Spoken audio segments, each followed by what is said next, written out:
Hi, this is Emily Matthews covering the month of March 2024 in our housing market update. I warn you ahead of time, this is going to be a little bit longer because there's some news that I wanted to discuss later on in the video. So looking at March, sales are up. List and sale prices are very similar across all of these data sets. Days on market are back down. And that follows along with my hypothesis of last month in February that both prices and days on market were up because it reflected some higher end houses over 500,000 that actually sold.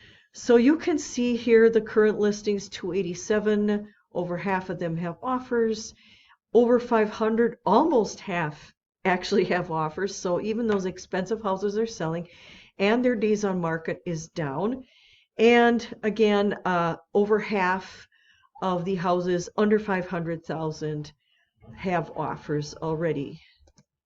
So here is one headline. They're trying very hard. I've seen a lot of this in the media, trying to spin the idea that you should always rent and never buy a house. I get that in some metropolitan areas, it is cheaper and better to rent. However, none of these 50 cities that they mentioned in the article is in Wisconsin or anywhere close.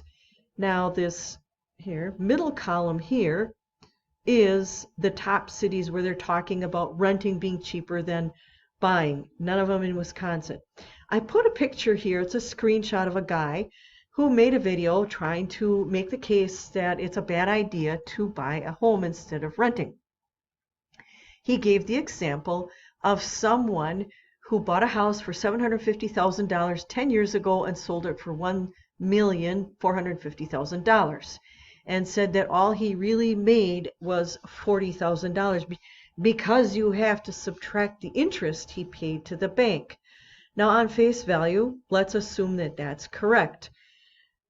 Assuming that the homeowner paid 3%, that would be $22,500. Over 10 years, if it went up to 40,000 or he made 40,000, on the conservative end, it would be 7.8 return on investment. However, if he in actuality added 40,000, so it was now 62,500 that he got out of it, this return on investment would be even more. But assuming it's the low number.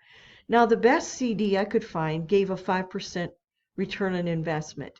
Looking at the Dow over 10 years, it's 8.7 return on investment. So theoretically, perhaps if this person had put all this money into the stock market, he would have made more. However, what this man here in this picture is neglecting or ignoring is rent.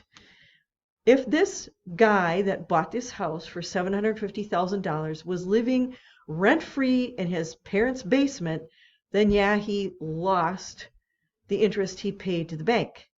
But what if he was not living rent-free? I checked the municipality and their average rent is about what this is. It's about $3,300 a month, which is what his interest that he lost to the bank averages out to. So he would have been paying that to either his landlord or to the bank.